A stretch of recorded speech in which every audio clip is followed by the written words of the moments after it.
पनीर खाना किसे नहीं पसंद है। तो आज मैं आपके लिए लेकर के आई हूँ अमृतसरी पनीर भुर्जी की रेसिपी।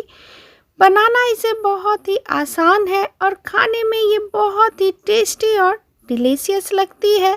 बहुत ही कम समय में ये बनके तैयार होती है। एक बार आप मेरे इस तरीके से पनीर भुर्जी की रेसिपी को ज़रूर ट्राई कर सकते हैं। तो चलिए बिना देरी करते हुए हम इस super tasty delicious paneer bhurji की रेसिपी को शुरू करते हैं। पनीर भुर्जी बनाने के लिए यहाँ पे मैंने 200 ग्राम पनीर ले लिया है। अब हम क्या करेंगे ना, इसे ग्रेटर से इस तरीके से ग्रेट करके ले लेंगे। आप चाहे तो हाथों से भी इसे तोड़ करके ले सकते हैं। मैं यहाँ इसे ग्रेटर से ग्रेट करके ले रही हूँ। ये देखिए, ये आप देख सकते हैं हमने इसे अच्छी तरीके से ग्रेट करके ले लिया है। चलते हैं गैस की तरफ। गैस पे कोई कढ़ाई या पैन रखें। अब यहाँ पे हमने 5 से 6 टेबल स्पून तेल और छोटी सी क्यूब यहाँ पे हमने बटर की डाली है। अब इसमें डालेंगे 1 टेबल स्पून जीरा और जीरा को हम थोड़ा चटकने देते हैं। साथ में यहाँ पे हमने 3 मीडियम साइज का प्याज लिया है, जिसे हमने बिल्कुल बारीक काट करके ले लिया है। पनीर भुर्जी में ना प्याज का इस्तेमाल बिल्कुल बारीक कट करके आप ले लें। अब हम इसे चलाते हुए लो टू मीडियम फ्लेम पे इसे हम भून लेंगे। साथ में यहाँ पे हमने 2 हरी मिर्च बारीक कटी हुई इसमें हमने डाल दिया है। इसे भी प्याज के साथ अच्छी तरीके से भून लेंगे। अब हम इसमें डालेंगे 1 टेबल स्पून अदरक लहसुन का पेस्ट। इसे डालने के बाद इसे भी प्याज के साथ भून लेंगे। अब हम इसमें डालेंगे 1 टेबल स्पून बेसन। बेसन आप ज़रूर डालें, इससे ना पनीर भुर्जी में बिल्कुल अच्छी तरीके से बाइंडिंग आएगी और वो सूखी सूखी नहीं लगेगी। बेसन डालने के बाद इसे अच्छी तरीके से आप भून लें। अब हम इसमें कुछ पाउडर मसाले ऐड करेंगे। 1/2 टेबल स्पून धनिया पाउडर, 1 टेबल स्पून कश्मीरी लाल मिर्च, 1/2 टेबल स्पून हल्दी पाउडर, 1/2 टेबल स्पून जीरा पाउडर और 1/2 tablespoon red chilli powder. थोड़ा सा पानी हम डाल देते हैं ताकि मसाले जले ना। चलाते हुए इसे हम अच्छी तरीके से भून लेंगे। अब हम इसमें डालेंगे 2 मीडियम साइज में बारीक कटी हुई टमाटर डालने के बाद मसालों के साथ इसे भी हम अच्छी तरीके से मिक्स कर लेंगे।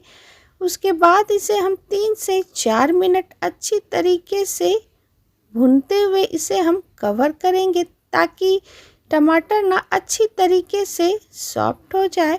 3 से 4 मिनट के बाद हमने इसका ढक्कन हटाया। ये आप देख सकते हैं टमाटर अच्छी तरीके से सॉफ्ट हो चुकी है। वापस से हम इसे 1 से 2 मिनट इसे चलाते हुए हम भून लेंगे।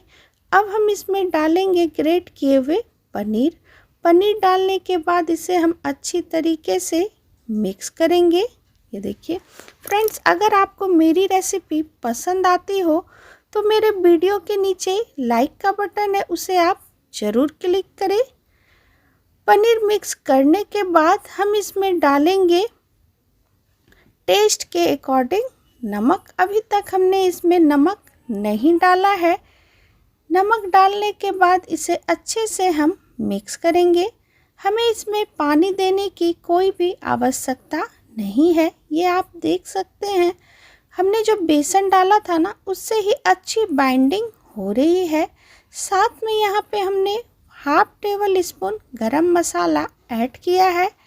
गरम मसाला डालने के बाद इसे अच्छे से मिक्स करते हुए 1 से 2 मिनट इसे हम अच्छी तरीके से भूनते जाएंगे। अब लास्ट में हम डालेंगे बारीक कटा हुआ हरा धनिया डालने के बाद इसे भी हम अच्छी तरीके से मिक्स करेंगे।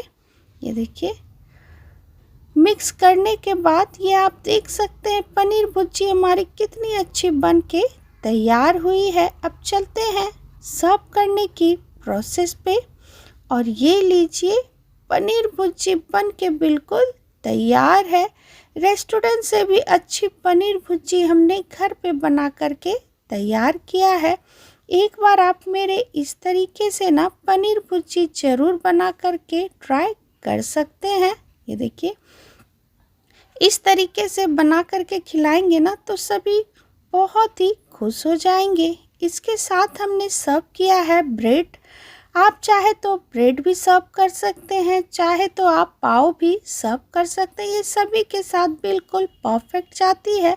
छोटी सी क्यूब हमने इसके ऊपर बटर की डाल दी है। ये आप देख सकते हैं कितनी ये टेम्पटिंग लग रही है। जितनी ये टेम्पटिंग लग रही है ना, खाने में उतनी ही टेस्टी और डिलीशियस है। वीडियो अगर आपको पसंद आई हो तो मेरे वीडियो के नीचे लाइक का बटन है, उसे आप ज़रूर क्लिक करें। ज़्यादा से ज़्यादा आप इस रेसिपी को शेयर करें। चैनल पे नए हैं तो प्लीज़ सब्सक्राइब करें। बहुत जल्द आपसे मैं मिलती हूँ नई रेसिपी के साथ। Thank you.